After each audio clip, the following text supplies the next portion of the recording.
Visi pasirengę. Labai ačiū už šį pristatymą apie Ukrainą ir Rusiją ir dekolonizaciją. Dabar mes turime ir kitą monetos pusę.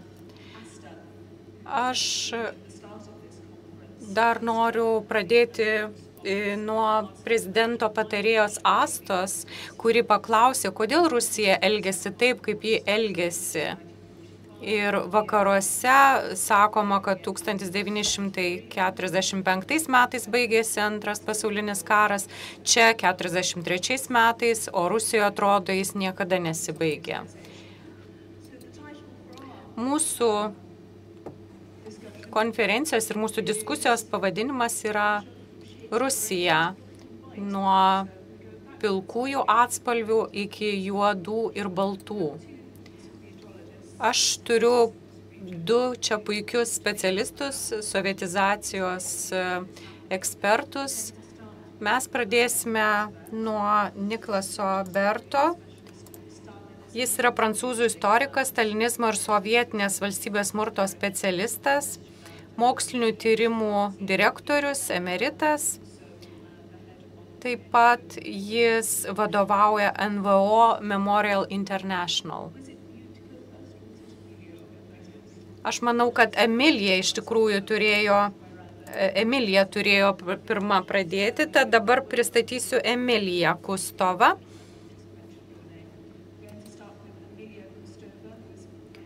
Ji yra Strasbūro universiteto rusų ir sovietinių studijų profesorė. Ir manau, kad Emilija turi ir skaidrų jums pristatyti.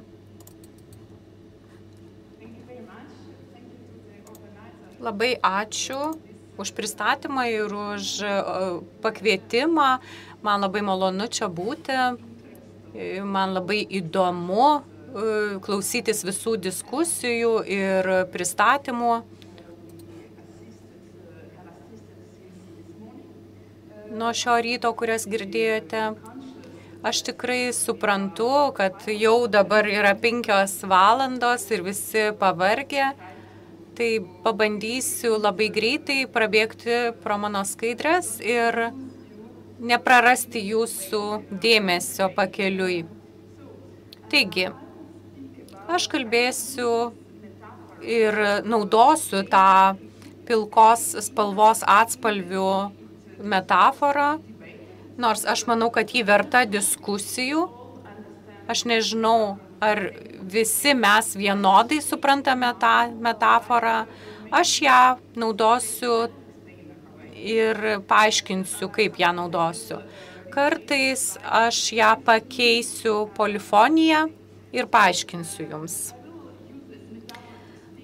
Taigi aš naudosiu šią metaforą, kad trumpai pristatyčiau Rusijos situacijos raidą, Rusijos istorijoje ir Rusijos politikoje per 30 mečius. Ir šiuos pastaruosius 30 mečius iš tiesų galima apibūdinti kaip laikotarpį, kaip pilkų atspalvių laikotarpį istorinėje Rusijoje. Ir buvo labai nemažai tokių, tačiau taip pat buvo netolygiai išskirti dvilypiai dėsningumai. Šis laikotarpis yra polifoniškas ir priešingas sovietmečiui, tiek tam, ką stebime šiandien apie 3-4 metus. Taigi grįžimas prie binarinės praeities ir dabarties versijos piešiamos juodai ir baltai ar net juodai, baltai ir raudonai. Taigi, kokius pilkus atspalvius mes stebėjome iki neseniai? Kartais yra du tokie aspektai tų pilkų atspalvių.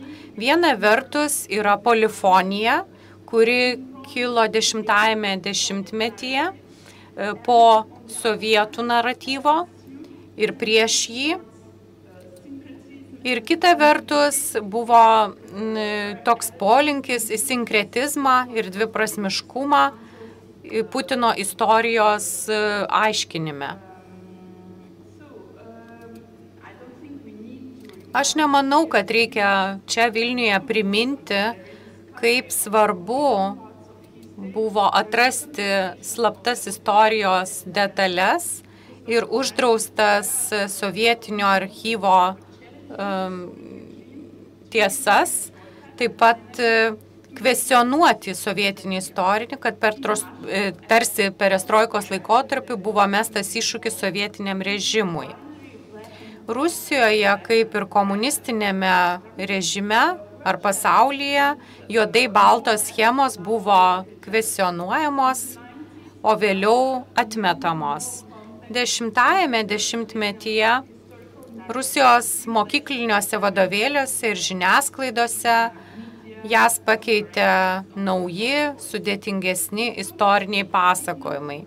Tačiau ši polifonija nesutrukdė atsirasti naujoms dichotominėms arba juodai baltoms schemoms, praeities paveikslams ir supaprastinimams. Pavyzdžiui, tai buvo pasakojama apie iki revoliucijos laikotarpio iki 1917 metų, įskaitant imperialistiškiausią ir reakcingiausią laikotarpį bei jo šlovinimą. Šis pliuralizmas nereiškia sudėtingo ar kritiško požiūrio, tačiau įvairių mokslinių tyrimų centrų ir universitetų, organizacijų dėka tokie požiūriai galėjo laisvai būti vystomi ir reikštis. Priklausomai nuo jūsų aplinkos, kur dirbote istorikų, pavyzdžiui, 10-ame dešimtmetyje jums galėjo susidaryti įspūdis, kad tokie požiūriai buvo dominuojantis. Todėl buvo neįmanoma pasukti laiko atgal, dėl to, kad kai kurie ženklai buvo keliantis nerimą. Ir čia mes turime paminėti sovietų eros reabilitaciją, įskaitant stalinizmo reabilitaciją.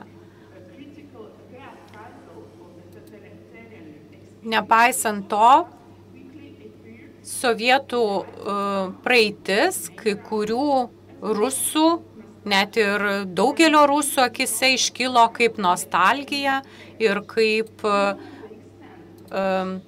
paveldas, kuriuo verta didžiuotis. Žinoma, kad tokią reabilitaciją skatino pats Putinas, kuris dar prieš ateidamas į valdžią pareiškė, kad jis eis tą linkme po savo rinkimų. Tačiau jo veiksmai istorijos srityje ilgą laiką išliko dviprasmiški. Nors jis anksti parodė susidomėjimą istoriją kaip politinių įrankių ir jo atminties arba memorializavimo politika buvo įgyvendinama palaipsniui. Maždaug per 10-15 jo valdymo metų. Ir jo tas dviprasmiškumas ir žaidimas, naudojant sovietinės schemas ir Stalino reabilitaciją, neatmetė naujovių. Tad rezultatas buvo labai stiprus sinkretizmas, tiek turinio, tiek formos požiūrio. Tradicinės priemonės, tokios kaip vieši minėjimai, paminklai, buvo derinamos su šiuolaikinėmis technologijomis ir inovatyviais formatais.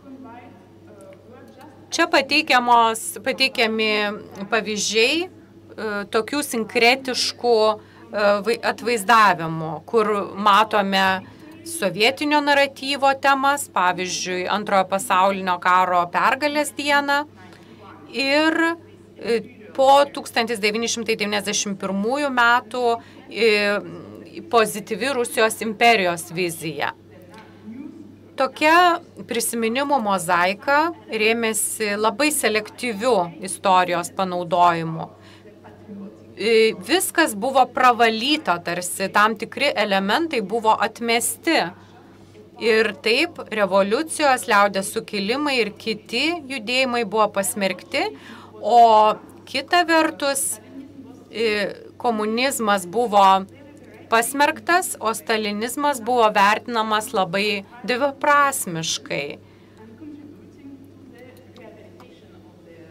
Ir taip stalinizmo politika ir stalinizmo laikotarpis buvo reabilituotas.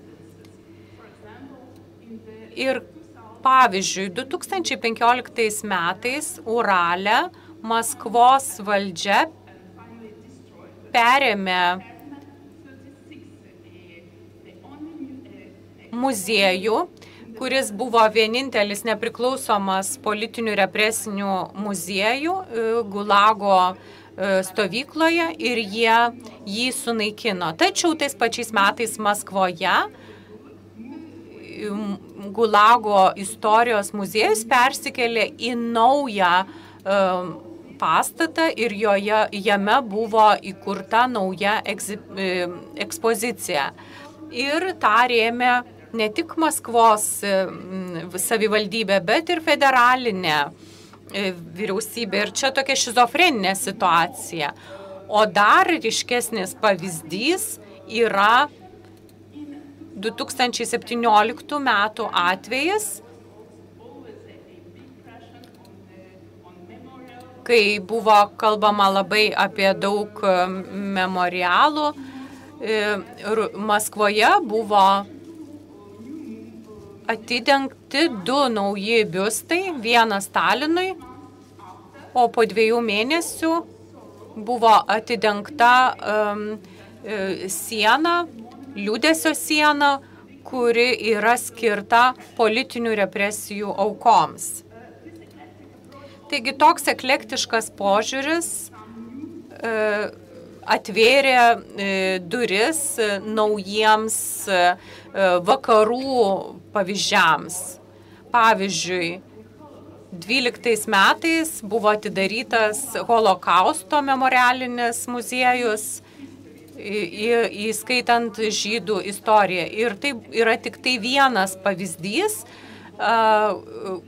tokio eklektiško pavyzdžio, kai šis gražus muziejus, kuris buvo atidarytas 12 metais, jis labai svarbus,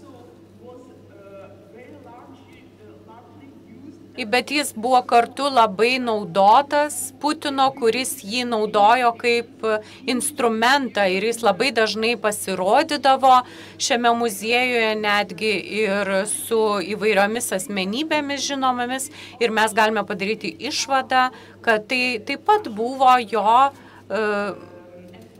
Rusijos pastangos tuo laikotarpiu įgyti minkštųjų politikų persvarą. Kitas pavyzdys – agresyvesnis požiūris ir čia Lietuvoje jis labiau bus žinomas. Holokausto tema buvo ir yra labai stipriai naudojama, kad siekiant apkaltinti Baltijos šalis ir Ukrainos tautą kaip kolaborantus. Ir yra labai daug leidinių iš slaptųjų archyvų, kuriais kaltinamos šios šalis ir jų žmonės. Taigi, kas vyksta dabar? Dabar mes jau matome pabaigą tokios dviprasmiškos situacijos, nes po kelių metų, įskaitant po invaziją į Ukrainą, nebeliko dviprasmiškumo Putino diskurse apie istoriją. Ir vėlgi galime peržvelgti kelius pavyzdžius ir vienas iš įdomiausių man pasirodė, kaip dabar pateikiamas holokaustas įvairiose Rusijos vyriausybiniuose projektuose.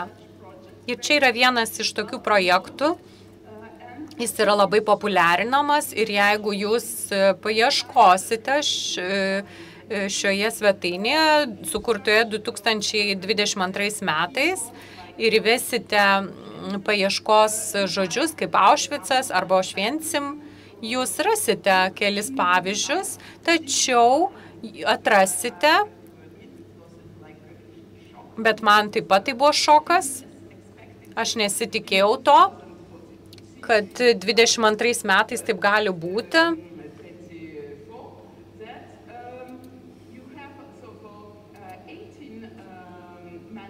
Taigi yra iš viso 18 kartų paminėtas Aušvicas ir tik vieną kartą žydai yra susiję su tais paminėjimas. Tad jeigu jūs esate susidūrę su sovietiniais vadovėliais, galite susidaryti nuomonę, skaitydami šią svetainę, kad šie tekstai yra tiesiogiai paimti iš sovietinių vadovėlių.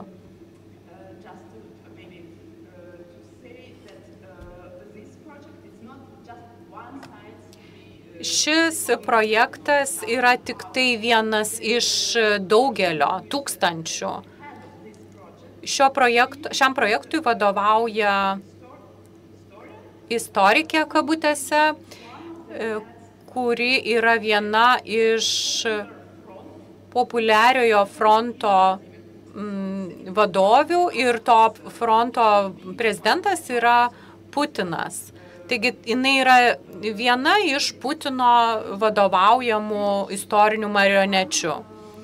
Ir galiausiai dar noriu pateikti kelias nuotraukas, kurios pačios kalba už save.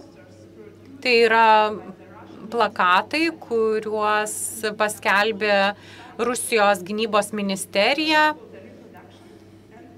ir užsakė jų dauginimą. Ir jeigu jūs juos pažiūrėsite, jūs tikrai patirsite dežavių, nes dauguma jų naudoja tiesiogiai sovietinius tekstus, žodyną ir net tą įvaizdį.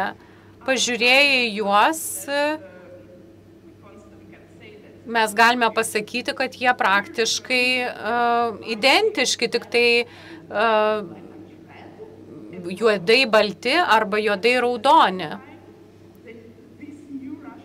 Bet kartu ši nauja rusų propaganda atrodo net nesistengia naujos vizualikos arba grafikos taikyti. Ir jiems net trūksta kūrybiškumo. Jie tiesiog naudoja savo senuosius paveikslus. Na, bet žinoma, tai jie turi pakankamai tų išteklių, bet aš manau, kad ironiškai aš pasakiau, kad jiems trūksta vaizduotės, bet tai reiškia, kad jie mums tai parodo, kaip rusai yra, kaip Rusijos istorinis naratyvas yra atsilikęs arba grįžęs atgal ir kaip ta propaganda, kokio yra radikalumo ir ką jie bando 2024 padaryti, grįždami labai daug dešimtmečių atgal. Ačiū labai. Na, o dabar pakviesiu Nikolas.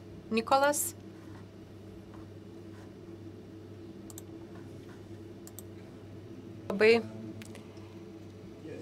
Taigi, istorija yra labai svarbi Putino režimui. Aš šiek tiek papasakoju apie tai savo esėje, kurį pavadinta Putinas vyriausiasis istorikas. Likusias 15 minučių aš pakalbėsiu apie mokyklinius vadovėlius 10-okams ir 11-okams.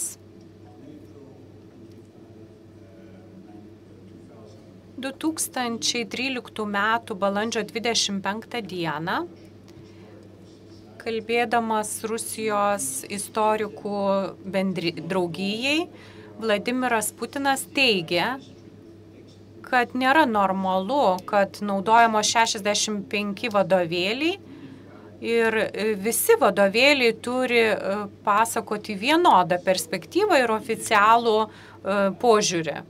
Tad daug metų Rusijos istorikų draugija, kuriai vadovavo Sergej Naryškin, užsienio žvalgybos tarnybos vadovas, bandė įdiegti bendrą standartą, nagrinėjant Rusijos istoriją, atsižvelgiant į geopolitinį kontekstą. Tai užtruko ilgokai, tačiau galiausiai buvo užbaigta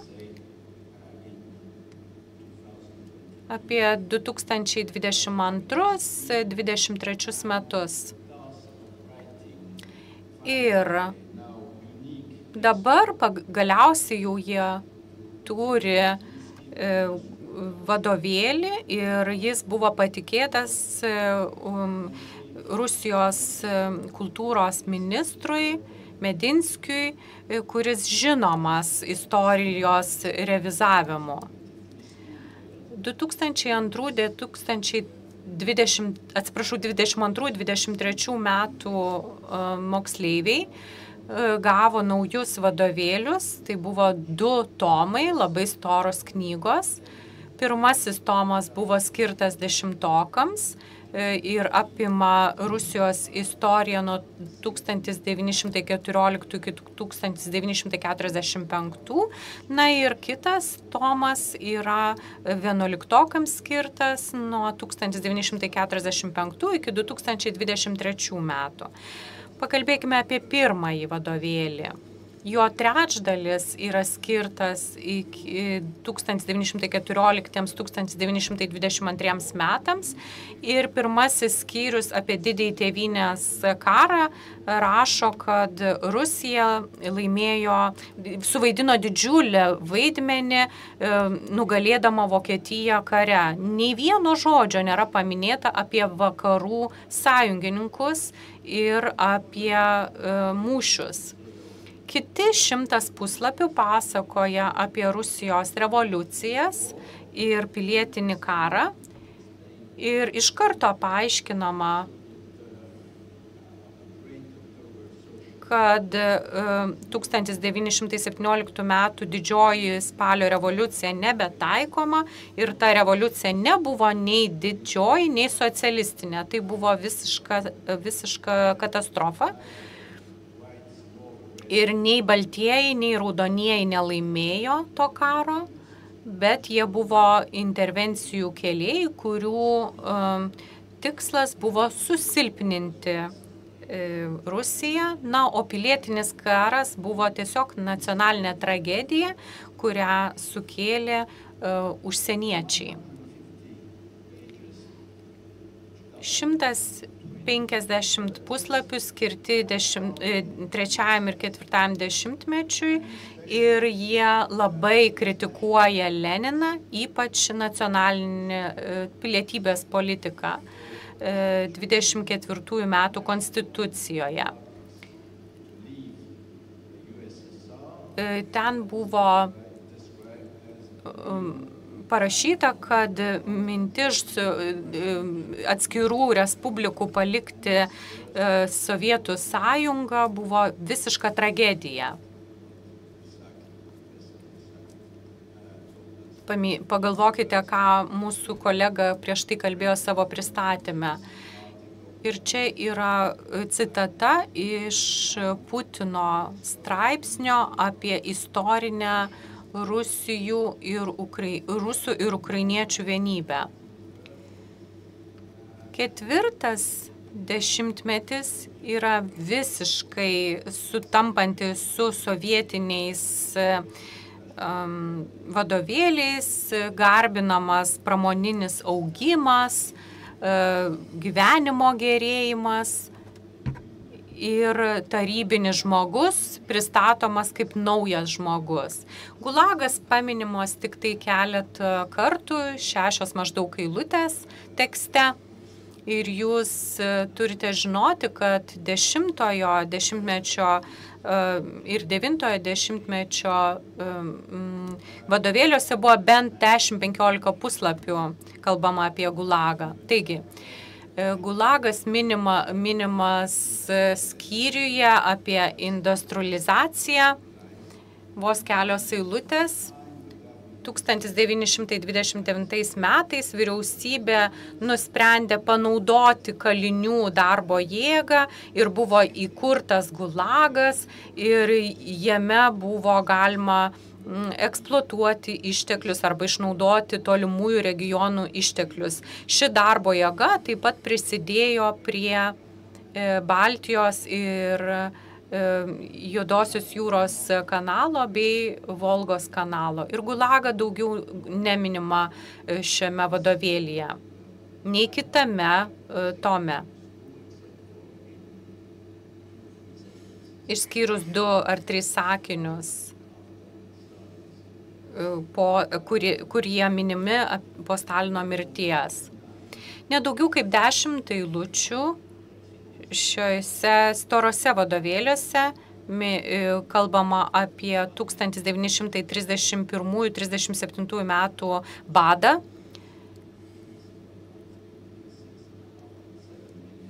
kurio metu žuvo apie 6-7 milijonus žmonių. Keli puslapiai vos skirti politinėms represijoms 37-38 metais. Ir čia jau kalbama tik tai apie ekonominius vadovus, karinius lyderius ir taip toliau. Na, prieštaraujant 10-ojo dešimtmečio istorikams, kurie teigia, kad didžiojo teroro aukos buvo įvardytos kaip socialiai kenksmingi elementai. Yra labai nemaži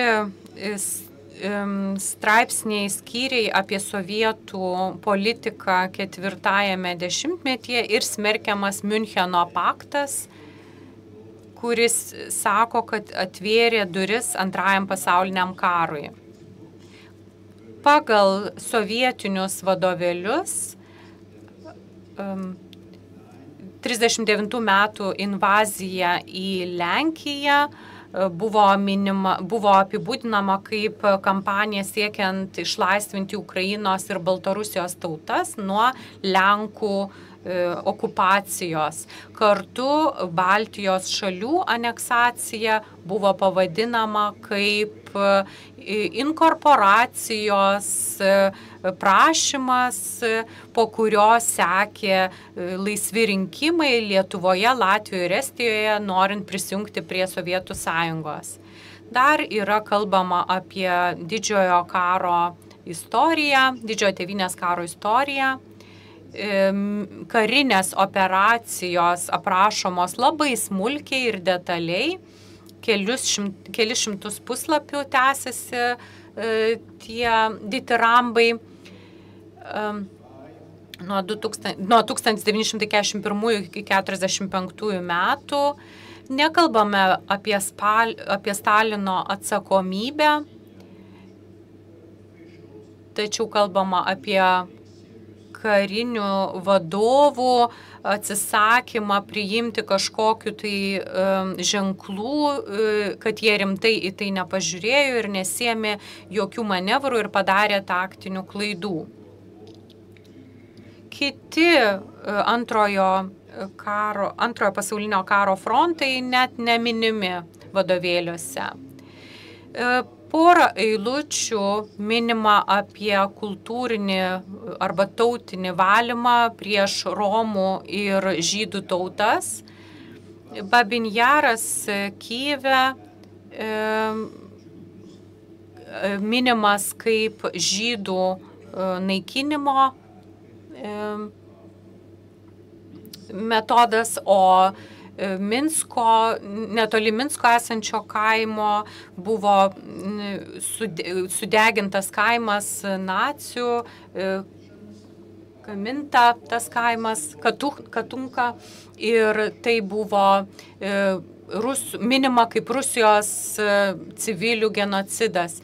Jokių faktų apie žydų žudynės Rusijoje nebuvo minima, bet sakoma, kad sovietų piliečiai nukentėjo nuo genocido. Kalbant apie okupuotų zonų kolaboraciją arba kolaborantus, buvo kalbama apie Ukrainos piliečius, ypač kaltinant juos vykdant Lenkų genocidą Volynėje. Ir paskutinis šio tomo vadovėlio skyrius kalba apie Raudonosios armijos atliktą išlaisvinimą Rytų Europoje. Teigiama, kad Rytų Europos šalis buvo išlaisvintos nuo nacių. Ir štai taip užbaigtas vadovėlis. Tolesnis vadovėlis skirtas pokario laikotarpiui, nieko neminima apie sąjungininkų prisidėjimą laimint Antrąjį pasaulinį karą, ir jie labai sparčiai paverčiami priešais. JAV buvo vadinama 1945 metų pabaigoje amerikiečių karinės pajėgos ketino numesti iki 100 atominių bombų ant Sovietų Sąjungos teritorijoje. Šaltasis karas aprašomas labai detaliai keliuose skyriuose, pabrėžiant komunizmo pergalę broliškose respublikose, įskaitant Rytų Europą. Ir minima, kad Sovietų Sąjunga suteikė didžiulę materialinę pagalbą ir išlaisvino Europą nuo nacių jungo. Toliau trumpai pakalbama apie Stalino mirtį 1953 metais, dėl kurio labai gėdėjo paprasti sovietų žmonės. Nikitos Chruščiovo pergalė labai griežtai kritikuojama, jo vadovavimo laikotarpis apibūdinamas kaip neracionalus ir kritikuojamas jo Krymo perdavimas Ukrainai, net nepasitarus su gyventojais, kurių daugumą sudarė rusai. Ir minimama, kad 2014 pagaliau atkurta istorinė lygybė ir teisybė. Kalbant apie Chruščiovo politiką, labai trumpai paminima Vengrijos krizė 56 metų, kurią galimai arba tarsi sukėlė žvalgybos pareigūnai. Ir taip pat Rusijos sovietų raketų krizė Kuboje 62 metais, ir ji visiškai pateisinama dėl to, kad buvo gauti grasinimai iš amerikiečių bazių Turkijoje. Na ir galiausiai vadovėlyje kalbama apie Brežnevo erą, kuri garbinama. Brežnevas labai giriamas, jo vadovavimo laikotarpiu buvo penkmečio planai ir Rusija vaidino didžiulį vaidmenį ekonomikoje, o periferijos tokios kaip Baltijos Respublikos patyrė didžiulį industrinį ir kultūrinį vystymosi pažangą.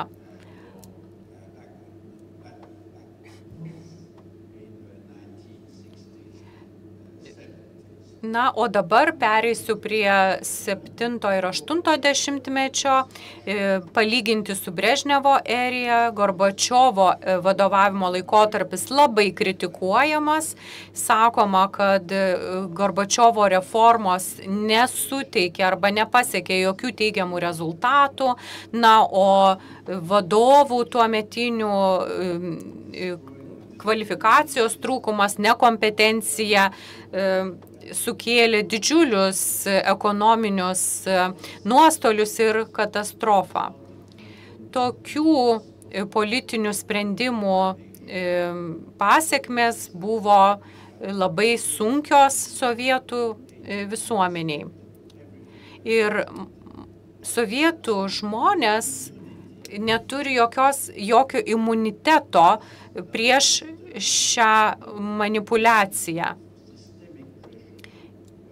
Teigiama, kad glasnost, kurią inicijavo Gorbačiovas, buvo paveikta vakarų ir kurie norėjo reformuoti sovietų visuomenę. Taip pat buvo kritikuojama Gorbačiovo užsienio politika ir ši knyga baigiama istorija iki 91 metų, kai Putinas pasakė, Sovietų sąjungos žlugimas buvo didžiausia geopolitinė 20 amžiaus katastrofa. Taigi, vidurinės mokyklos vadovėlis, jame apie 200 lapų skirta Rusijos federacijos istorijai nuo 1992 metų iki 2023 metų. Jo naratyvas pagristas kontrastų tarp dviejų laikotarpių. 10-ojo dešimtmečio katastrofinio šalies nuosmukio ir nuo 2000 iki 2020, kai Rusija stebuklingai atsigavo tiek nacionalinių, tiek tarptautinių lygmenių. 10-asis dešimtmetis minimas kaip šoko terapija, kurios autoriai buvo liberalūs politikai, bendradarbiaudami su vakarais. Na ir šalis buvo paversta periferija, kuri tiekė žaliavas vakarams. Ir Rusija ir toliau buvo žlugdoma, o 10-ame dešimtmetyje veikdami vakarų propagandos, nuoširdžios rusų vertybės, nuoširdumas, gėris, pasiaukojimas buvo sutryptos. Taip rašoma. Ir buvo įdiegta idėja, kad asmens pagrindinis tikslas yra asmeninė gerovė ir materialus turtas, o ne kolektyvinės vertybės ir empatija kenčiantiems. Jaunojo prezidento Putino išrinkimas į valdžią 2000 metais visiškai pakeitė situaciją. Jo prioritetai buvo kova prieš terorizmą, atkurti Rusijos garbę ir grąžinti jos vertybės bei vertikaliją valdymo metodą. Ir grįžimas prie kolektyvizmo, žinoma. Po antrojo Čečėnijos karo Putinas teigia, kad pasipriešinimo dalyviai buvo finansuojami vakarų ir jie taip pat buvo ukrainiečiai, kurie vėliau 2014 metais dalyvavo Kijevo Maidano revoliucijoje.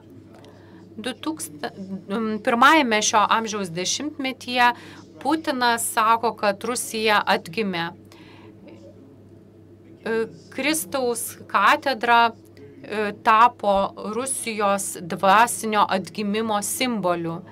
Ir jokia kita šalis krikščionybės istorijoje nepatyrė tokio didžiulio bažnyčių statybos bumo. Na ir vadovėlio skyrius vadovėlis baigiamas labai ilgu skyriumi apie specialią karinę operaciją, kuri apibrėžiama kaip atsakas į kolektyvinius vakarų ir ukrainiečių huntos grasinimus.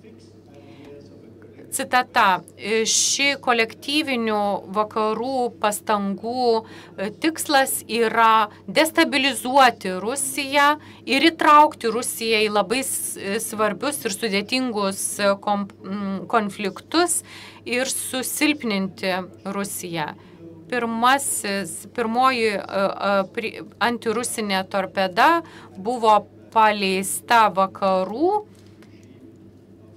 2008 metais Pietų Osetijoje vadovaujant Sakašviliui. Na, o antroji antirusinė torpeda prieš Rusiją buvo 2014 metų pučas prieš prezidentą Janukovičių Kijeve, kurią parėmė karinė junta ir vakarai, bandydami paversti Ukrainą karo lauku prieš Rusiją. Galiausiai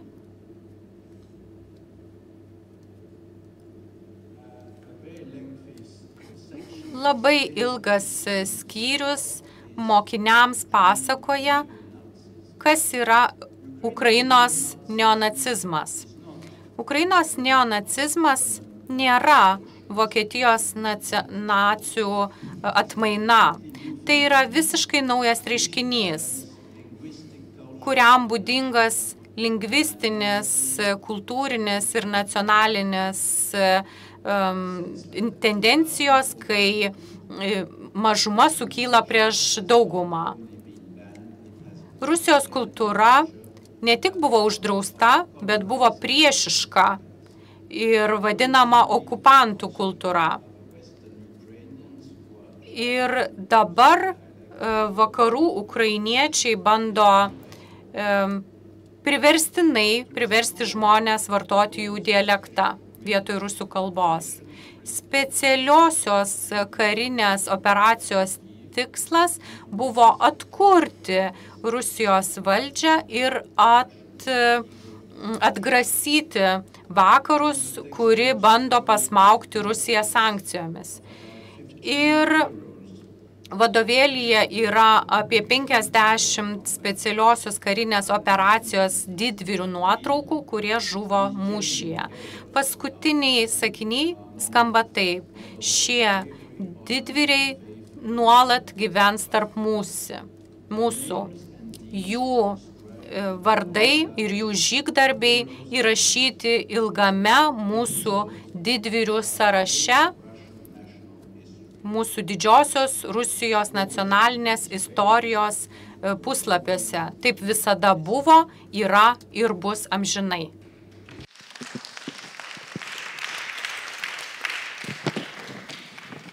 Thank you very much, Nicholas. Dėkojame, Nikolas. Taip pat prašome, atsineškite mikrofoną. First thing I'd just like to do is to ask whether... Pirmiausia, norėjau paklausti, ar jūs, Emilija, norėtumėte kažką tai pakomentuoti iš to, ką girdėjome sakant Nikolas.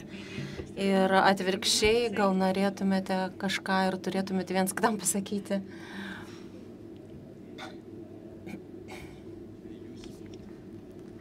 Buvo labai naudinga išklausyti jūsų pranešimo, Emilija. Nes Emilija parodė, kad yra ilga istorija nuo 90-ųjų iki pačių dienų ir kad vyko tikra polifonija dar iki tol. Ir galiu tiesiog pateikti asmeninį pavyzdį. 92-aisiais mano vadovėlis Rusijos istorija buvo išverstas į rusų kalbą ir po 92-ųjų jis buvo rekomenduojamas aukšto mokslo ministerijos kaip universitetui skirtas, studentams skirtas vadovėlis. Dabar labai daug laiko jau praėjo nemanau, kad dabar jau esu toks pripažintas istoriografas.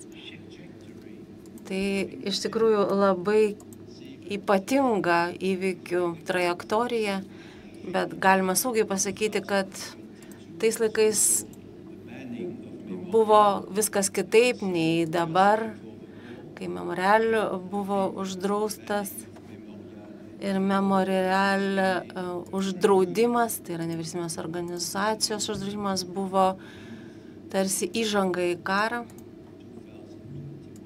Tarsi 21 gruodžio mėnesį, kai sulaukėme 24 vasario. Emilija, jūs turite savo mikrofoną. Oi, teisa. Pirmiausia, tikriausiai nemanau, kad reikia labai daug kalbėti apie tiesą, bet buvau galbūt pirmoji jaunųjų rusų kartos atstovė, kuri ruošiasi egzaminams iš jūsų vadovėlio, tiek baigiamiesiams, tiek stojamiesiams į universitetą. Aš vis dar turiu jūsų vadovėlį, pirmąjį leidimą iš 92 metų. Apie Memorial uždraudimą norėjau užduoti bendrą klausimą, ar kažkas dar liko Rusijoje, kas galėtų kalbėti pluralistiškai apie pilkuosius atspalvius, Emilija. Taip, yra žmonių, kurie liko. Jie pasirinko, suprasdami, kokia grėsmė jiems kyla, liekant Rusijoje. Taip pat turime universiteto kolegų, kurie telefonu ir kitaip papasakojo, kad jie liko todėl, kad yra jaunimo, kurie labai bjaurisi karu, visiškai nesutinka su Putino politika ir kuriems būtina ir toliau girdėti ir tyrinėti kitokį istorijos požiūrį, todėl šie kolegos nusprendė likti šio jaunimo vardan, nes visi negali išvykti ir visi negali pasitraukti į vakarus. Todėl aš manau, kad toks jų pasirinkimas įvyko prieš porą metų, kai buvo didelė banga išvykėlių į Sakartvelą, į Lietuvą, Turkiją, daug intelektualų išvažiavo. O šie žmonės sąmoningai pasirinko likti ir kai kurie iš jų taip pat buvo apkaltinti. Ir dabar tai yra tarsi pilietinis pasirinkimas ir toliau mokyti, rodyti. Ir taip pat yra žmonių iš Memorial, kurie liko ir tęsia veiklą. Ir galbūt anksčiau jų veikla buvo kažkokia nekalta, lankydavo vietas Maskvoje ir kitose vietose, kur vyko represijos, Lubianka ir panašiai. Taigi Memorial organizuodavo tokias veiklas daugelį metų. Ir prieš kelias dienas aš peržiūrėjau Telegram susirašinėjimą, kur žmonės fotografavo tas vietas ir galvoju, gal po poro savaičių juos suims. Nes tai yra nuotraukos žmonių, kurie ateina lankyti tokių vietų, kur vyko sovietų represijos. Ir paskutinis sakinys.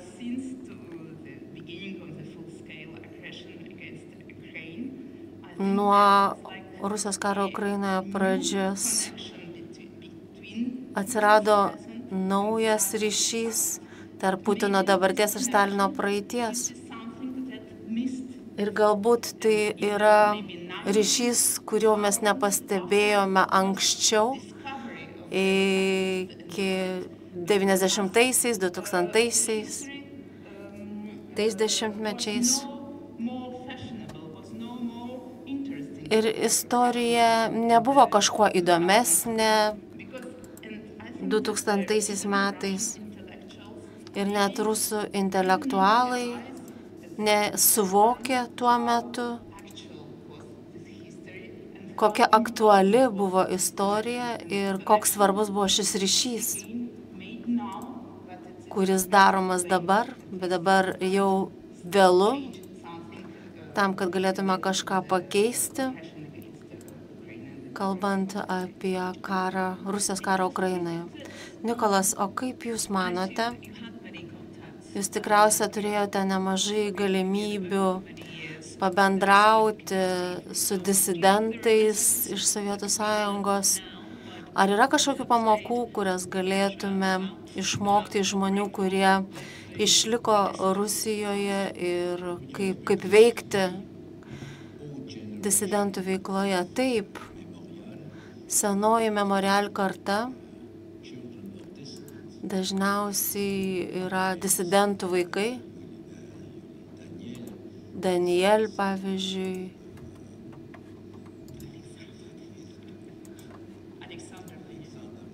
Aleksandr Daniel, Julijaus Danielio ryšys šeiminis. Ir žinoma, yra tokia tradicija perduoti tokią veiklą iš kartos į kartą. Ir dabar žinome, kad buvo maksimali bausmė 7 metai pagal 70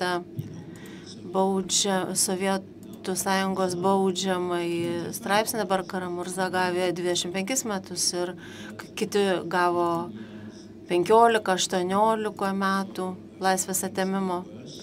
Tai matome, kad įvyko pablogėjimas ir kontrolės sistema dabar daug veiksmingesnė, nes anksčiau viskas buvo gana primityvu, o dabar,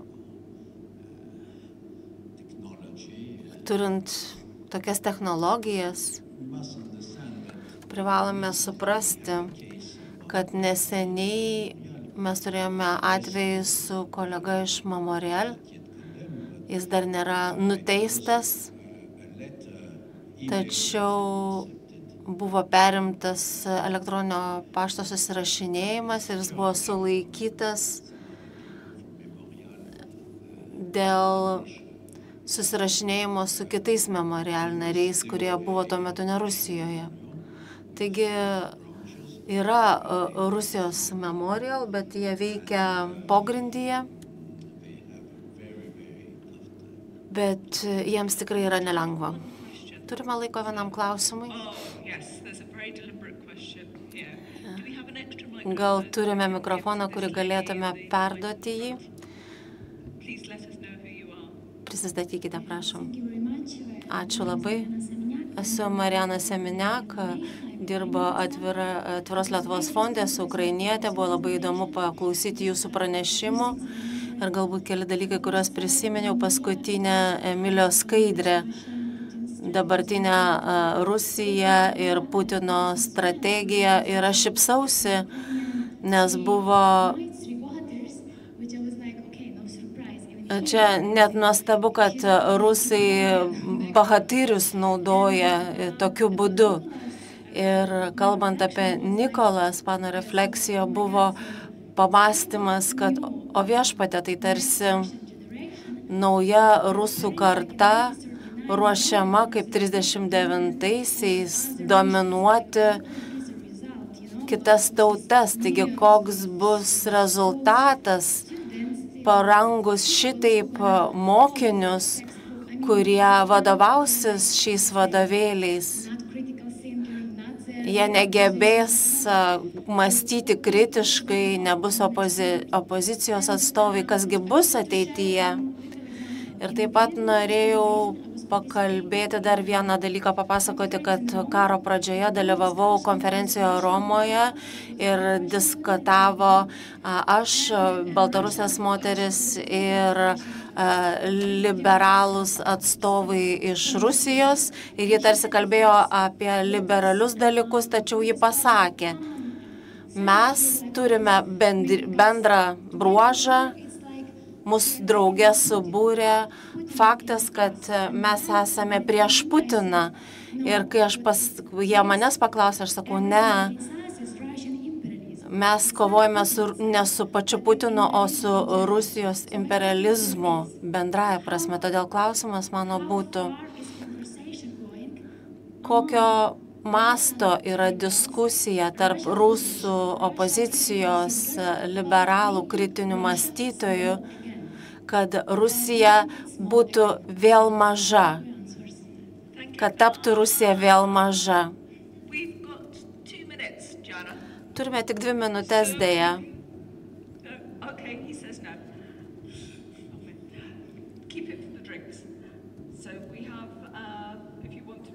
Taigi norite pareflektuoti apie Ukrainos įvaizdžius ir apie tai, kas nutiks su Rusijos dabartiniais moksleiviais ir kaip reikėtų sumažinti Rusiją, paversti ją vėl mažą.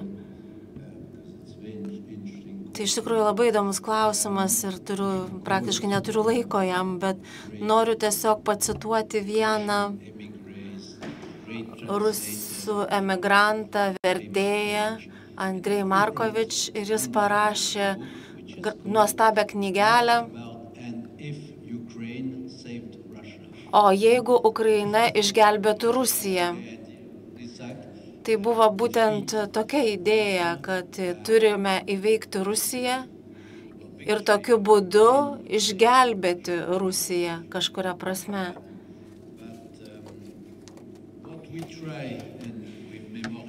Ir ką mes bandome pasiekti su Memorial, ir tai yra Memorial labai svarbi idėja. Pirmiausia yra, kad vyko memoralinio darbo kolapsas.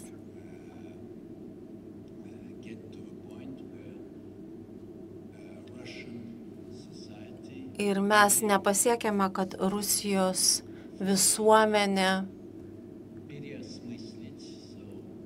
iš naujo permąstytų, persvarstytų savo praeitį, nes mes kalbame apie problemos esmę, kadangi žmonės dabar remia Putiną. Tai yra todėl, kad per pastaruosius 30 mečius nebuvo permąstyta praeitis, nepaisant Memorial pastangų. Ir tai yra Ruginskio paveldas, kuris vadovavo Memorial daugybę metų ir viename paskutinėme interviu ir pasakė, kad dėja mums nepavyko, mes dėjome pastangas, bet mums nepasisekė. Mes dirbame 30 mečius ir tai vėlgi svarbu ir norėjau dar pridurti, kad viena iš esminių Memorial idėjų, turime 17 atstovybių, viena iš jų yra ukrainietiška, taigi bendradarbiavimas tarp ukrainiečių ir rusų yra tokia nuolatinis sunkumas, nuolatinė Memorial kova, kalbėjimas karo tema ir būtinybės palaikyti dialogą tarp Rusijos ir Ukrainos. Emilija, galbūt norėčiau tiesiog susijęti tas idėjas tarpusavyje. Aš manau, kad kai Memorial pradėjo savo veiklą 90-ame dešimtmetyje ir žmonės iš Memorial kalba apie praeities permąstymą, jie turėjo galvoje totalitarišką sovietinę praeitį. Dabar akivaizdu, kad ne tik Rusijos visuomenė turi apmastyti, persvarstyti totalitarišką istorijos dalį, bet ir imperialistinę istorijos dalį. Ir man regis, tai yra naujas iššūkis. Ir šis iššūkis ką tik išaugo, pasunkėjo ir nesu tikra, kad liberali opozicija net suvokia problemos mastą, nes opozicija nėra vienalytė, ten nėra, kaip sakome, juodai balta, yra ir daugybė pilkų atspalvių, todėl darbo tikrai daug laukia. Man regis, kad tai yra puikia proga pertraukti diskusiją, kurią galime pratęsti jau neoficialioje aplinkoje ir noriu padėkoti pranešėjai.